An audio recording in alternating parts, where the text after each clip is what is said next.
Cette édition dominicale, nombreux sont des Quinois qui se rendent au stade Père-Raphaël de la Kétul pour soutenir le club qui reçoit un Royal Léopard du Swaziland au match retour des 8e de finale de la Coupe de la CAF, alors que Sangabalende se produit à Khartoum face à Al Hilal et Mazembe offre son hospitalité au stade malien.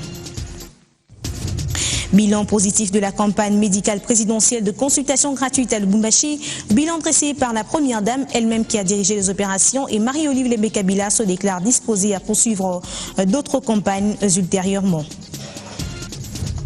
Vers une redistribution équitable de la justice en RDC, les États généraux de la justice se sont achevés sur des résolutions qui mettent en accent sur l'urgence de réforme profonde de la politique judiciaire dans le pays. Avant de poursuivre cette édition, retenez que l'humanité célèbre aujourd'hui la journée mondiale de la presse, une célébration qui revêt une dimension de haute portée dans la mesure où elle rappelle la nécessité de l'exercice de la démocratie dans nos sociétés. Plus de détails dans nos prochaines éditions avec des manifestations qui pourront être organisées. Revenons au cours normal du journal, procéder dans un bref délai à la réforme profonde de l'appareil judiciaire en RDC. C'est sur quoi les participants aux États généraux de la justice se sont convenus hier.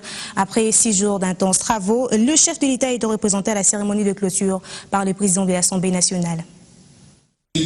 Tous ces participants venus assister samedi à la clôture des États généraux de la justice le sont certainement animés d'un sentiment de travail bien fait. Durant 6 jours, ils ont abattu un travail de titan pour aboutir à ce dont l'organisateur s'y attendait. C'est d'abord d'avoir posé le diagnostic pour permettre au gouvernement, en communion avec le Conseil supérieur de la magistrature et avec tous les autres acteurs de la justice, de répondre aux attentes du citoyen en cette matière.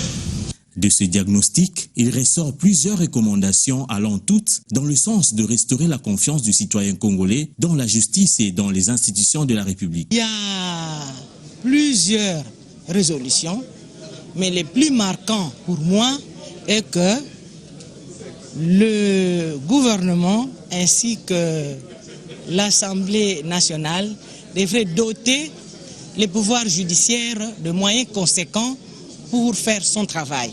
Les 300 participants venus de toute la République ont joué leur partition. Il revient à d'autres de jouer la leur. Le président de l'Assemblée nationale, qui a clôturé ses assises au nom du chef de l'État, en est conscient. Après les recommandations formulées de façon pertinente par les délégués, vient le moment de la mise en œuvre des orientations politiques et pratiques pour une réelle mise en œuvre, tant au niveau du président de la République, chef de l'État, commandant suprême des forces armées de la République, de la police nationale et magistrat suprême. Orientation au niveau du gouvernement, bien évidemment au niveau des institutions délibérantes aussi, à savoir le Sénat et l'Assemblée nationale. Orientation de mise en œuvre au niveau de la hiérarchie judiciaire elle-même. Un engagement ferme est donc pris par le chef de l'État et les participants à procéder à la réforme profonde de la justice en RDC. L'appui des partenaires dans ces chantiers est déjà acquis.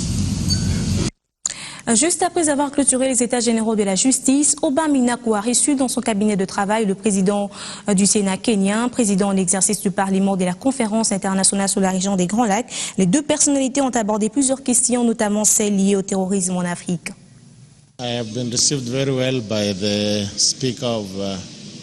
Nous avons parlé certainement de beaucoup de choses, mais nous nous sommes basés beaucoup plus sur comment maîtriser le terrorisme dans notre région de la Conférence internationale des pays du Grand Lac.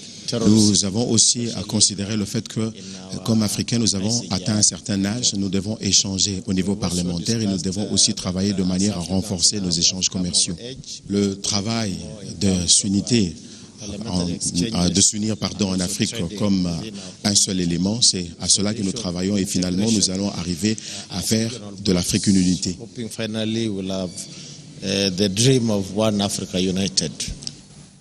Clôture des États généraux de la justice, clôture de la campagne présidentielle de consultation gratuite à Lubumbashi sera un bilan positif dressé par la première dame qui a dirigé elle-même ses opérations médicales. Fini la deuxième campagne médicale présidentielle. Lors d'un point de presse, Olive Lembe Kabila fixe l'opinion sur son séjour à Lubumbashi et autres engagements de la première dame de la République démocratique du Congo. Après les succès de la campagne, elle ne peut pourtant pas se laisser satisfaire par les résultats. C'est une mère qui se soucie de l'humanitaire. Satisfaite? Non. Je ne les suis pas. Pourquoi? Parce que l'objectif n'est pas de continuer à organiser des campagnes comme celle-ci pour apporter des soins aux personnes nécessiteuses.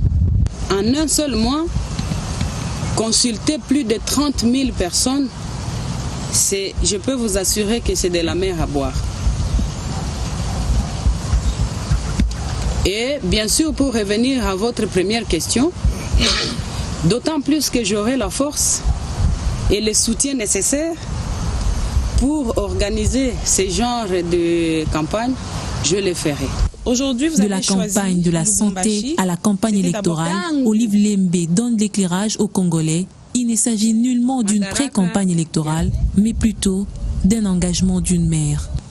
Heureusement que tu as dit donc qu'elle pense. Parce que je ne sais pas si peut-être que c'est moi qui ai oublié.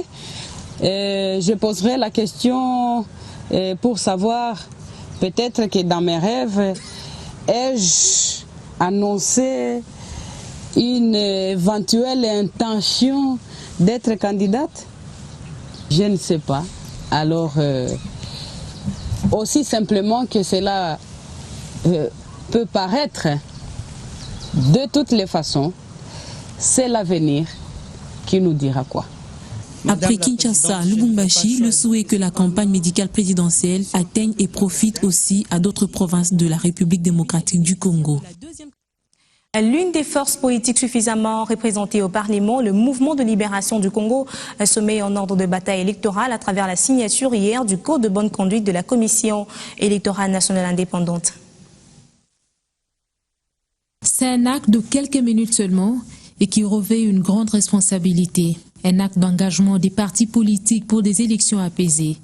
Le MLC a choisi ce week-end pour montrer son patriotisme et sa citoyenneté dans le processus électoral. Le signal fort pour un parti politique de l'opposition non le moindre, qui par sa signature du Code de bonne conduite et l'accréditation des deux mandataires s'inscrit dans la logique des élections apaisées. C'est un signe d'engagement du mouvement de libération du Congo à contribuer à l'organisation des élections crédibles et apaisées en République démocratique du Congo. Parce qu'il y a d'abord le Code de bonne conduite contenu, surtout pour montrer comment est-ce que nous devons avoir les élections apaisées. Pendant la campagne électorale, c'est souvent le moment crucial où nous devons faire la différence entre les différents et les personnes, où on s'attaque au système et non aux individus. Et en ce qui concerne les comités de liaison, c'est encore très très important. Ça nous permet d'être à temps en ce qui concerne tous les processus, en termes d'information, en termes de documents. Autre formation politique pour le même exercice, le parti Force paysanne pour la démocratie et le développement. Un exercice aussi très déterminant pour des élections crédibles, bien encouragé par la Commission électorale nationale indépendante qui continue à accorder la chance aux retardataires. On attend toujours que les derniers signes pour que les élections soient inclusives. Nous les voulons et nous nous préparons pour qu'elles soient transparentes, démocratiques et libres. Ça, c'est la première bonne nouvelle. La deuxième bonne nouvelle est que la Commission électorale nationale indépendante a pris la décision 004/CENI-RDC/15. J'ai donné déjà la date du 30 portant prolongation du délai d'inscription des candidats qui sera prolongé. Avec ces deux signatures, la Commission électorale nationale indépendante atteint 70% d'engagement des partis politiques pour des élections transparentes, crédibles et apaisées. Les élections pointent également à l'horizon au Congo-Brazzaville. C'est les moments propices de la dynamique pour l'émergence de la nouvelle République, plateforme de la société civile de ce pays pour annoncer et réitérer son engagement aux côtés d'autres formations politiques pour la tenue des élections libres, transparentes et apaisées en terre congolaise. Chant et pas de danse, une ambiance bon enfant à Pointe-Noire lors du meeting de la dynamique pour l'émergence de la nouvelle République au Congo-Brazzaville. Vêtus de jaune et blanc, ces militants et sympathisants de cette formation politique ont envahi la célèbre place de la République pour exprimer leurs aspirations pour la nouvelle Respublica. Participer aux côtés des autres forces vives à la préservation de la paix et de la concorde nationale. Occasion pour de mutuelles et associations d'adhérer à cette plateforme politique de la société civile du Congo-Brazzaville. Expression de satisfaction également pour le parrain de la DNR. À travers cette grande et forte mobilisation, vous avez témoigné à n'en point douter de votre engagement patriotique que vous avez exprimé en ce jour sans aucune ambiguïté. Je me ferai l'agréable devoir de transmettre l'option consignée dans votre déclaration à son Excellence Monsieur Denis Sassou Nguesso, président de la République du Congo. Composée de 975 mouvements et groupements sociopolitiques, la dynamique pour l'émergence de la nouvelle République se veut un cadre de mise en commun des actions politiques à mener en République du Congo-Brazzaville. À l'échelle de communauté du développement de l'Afrique australe sera érigée prochainement une union de la jeunesse conformément au projet élaboré récemment à Kadoma au Zimbabwe où a séjourné la présidente panafricaine de la jeunesse. L'idée de Francine Muyumba sera concrétisée lors du sommet des chefs d'État.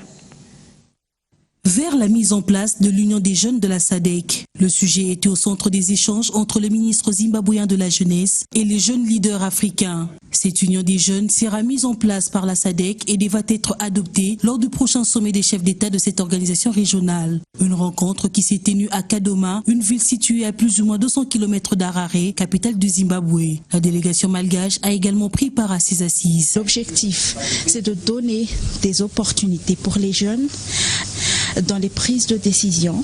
C'est vraiment important la mise en place et surtout regrouper tous les structures de la jeunesse au niveau de la... Francine Muyumba, présidente de l'Union panafricaine de la jeunesse, qui était accompagnée de son vice-président et de son secrétaire général adjoint pour l'Afrique australe, a au cours des échanges félicité la SADC pour s'être investie de doter les jeunes d'une structure qui va leur faire participer à la prise de décision.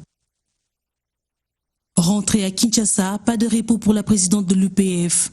Elle a également participé à une activité marquant la Journée internationale des jeunes filles dans le secteur d'éthique, organisée par l'ONG Fraternité d'encadrement au développement et aux droits humains. À l'occasion de la célébration de ses 21 ans d'existence, un nouveau temple pour l'église La Louange, une nouvelle célébration, une nouvelle ère d'évangélisation pour les fidèles encadrés par le pasteur Ngalassi en alliant la foi aux réalisations.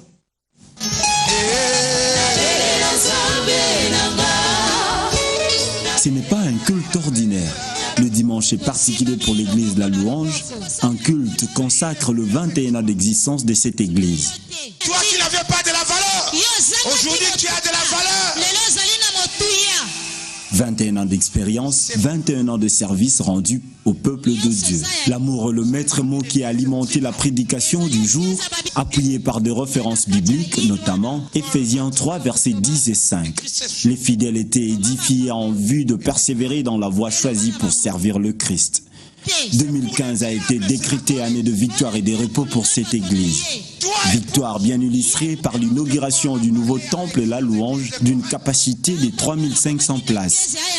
Il a été construit en un délai de 90 jours, lieu qui servira aussi de repos pour ce temple. L'église La Louange, une des assemblées chrétiennes qui fait de l'évangile du Christ son cheval de bataille, souhaite prolonger sa voie. Cette église est dotée d'une radio chrétienne pour élargir l'attente dans la vision du Christ. On t'a beau prêcher la parole, mais les gens veulent que le Seigneur... En sport, CAF Interclub, l'ASV Club affronte Royal Léopard du Swaziland au stade Parafait de la Kétu. Rencontre de 8e de finale, retour de la Coupe de la CAF. Le TP Mazembe lui reçoit le stade malien de Bamako en 8e de finale, retour de la Ligue de champions de la CAF.